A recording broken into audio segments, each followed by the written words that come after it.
আজি আমি বনাম মূলাৰ পৰঠা। তাৰ বাবে আমি লৈছিলোঁ আটা পৰিমাণমতে 2 কাপ লৈছোঁ আৰু এই 3টা মূলা, এয়া পিঁয়াজ, এয়া জলকীয়া। এতিয়া মই এই মূলা 3টা ধুনীয়াকৈ পিহনাত পিহি ল'ম। পিহনাত পিহি আপোনালোকক দেখুৱাই আছোঁ। এয়া আমি ধুনীয়াকৈ মূলাখিনি পিহনাত পিহি লৈছোঁ। পিঁয়াজটো মিহি মিহিকৈ কাটি লৈছোঁ। এয়া অলপ ধনিয়া আৰু এয়া জলকীয়া। জলকীয়াটো পৰিমাণমতে কোনে কিমান জ্বলা খায়। এতিয়া আমি এই আটাখিনিত এই মূলাখিনি দি দিলোঁ, লগতে পিঁয়াজখিনি।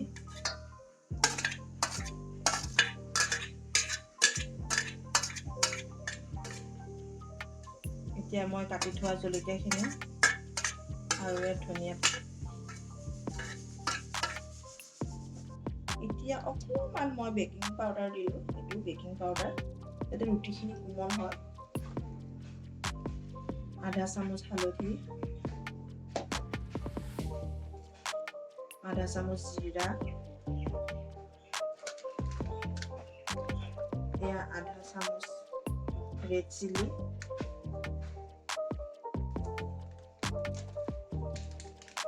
আধা চামুচ ধনিয়া পাউডাৰ,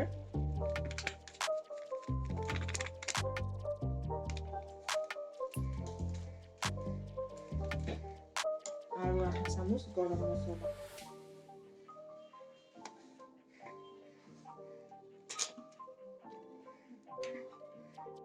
এতিয়া পৰিমাণমতে নিমখ দিলোঁ আৰু ৰুটিৰ সোৱাদটো আহিবৰ কাৰণে আমি অলপ চেনি ইয়াত দি দিছোঁ, অলপ চেনি দি দিছোঁ।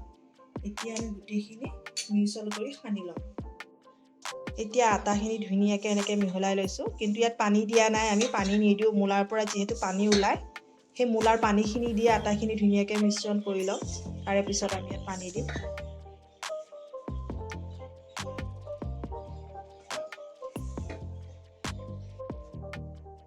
এয়া আমাৰ আটাখিনি ধুনীয়াকৈ মাৰা হৈ গৈছে। এতিয়া ধুনীয়াকৈ এখন এখনকৈ বেলি মই বনাই দেখুৱাই আছোঁ। এয়া ধুনীয়াকৈ এনেকৈ গোল কৰি ল'লোঁ। এতিয়া বেলি যাম। অলপ তলত লাগিব পাৰে, তাৰ বাবে আপোনালোকে আটা ভালকৈ দি ল'ব।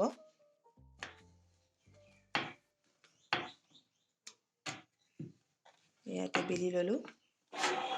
এয়া গৰম টাৱাত দি দিলোঁ। এতিয়া আপোনালোকে ৰিফাইন দিও বনাব পাৰে, ঘি দিও বনাব পাৰে। আমি ৰিফাইন লৈছোঁ। এনেকৈ এতিয়া বনাই যাম। এতিয়া আটাখিনি যাতে কেঁচা হৈ নাথাকে, তাৰ বাবে ধুনীয়াকৈ এনেকৈ তেলটো ৰুটিকেইখনত লগাই লওঁ।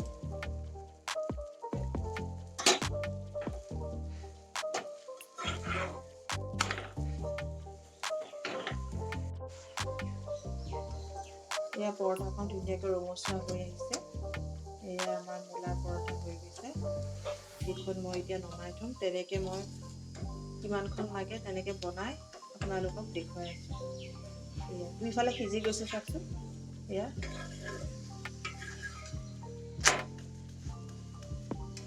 এইখন মই এতিয়া এখন কাঁহীত নমাই থ'লোঁ। এতিয়া এনেকৈ অলপ তেল দি ল'ম, যাতে ৰুটিখন লাগি নধৰে। ইয়াৰ ওপৰত এনেকৈ তেল লগাই দিম।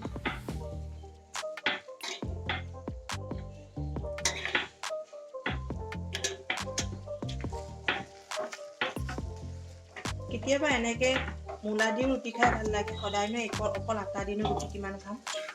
এনেকৈও কেতিয়াবা খাই চাবচোন। বনাবলৈ একেই সহজ। ঘৰত যিহেতু মূলা থাকে সকলোৰে ঘৰত।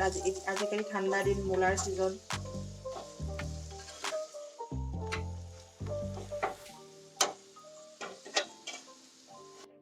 এয়া আমাৰ পৰঠা হৈ গ'ল, মূলা পৰঠা। চাওকচোন, এয়া ধুনীয়াকৈ সিজিও গৈছে। আপোনালোকে কেতিয়াবা এনেকৈ বনাই খাব। খাই লৈ মোক কমেণ্ট বক্সত জনাব কেনেকুৱা লাগিছে।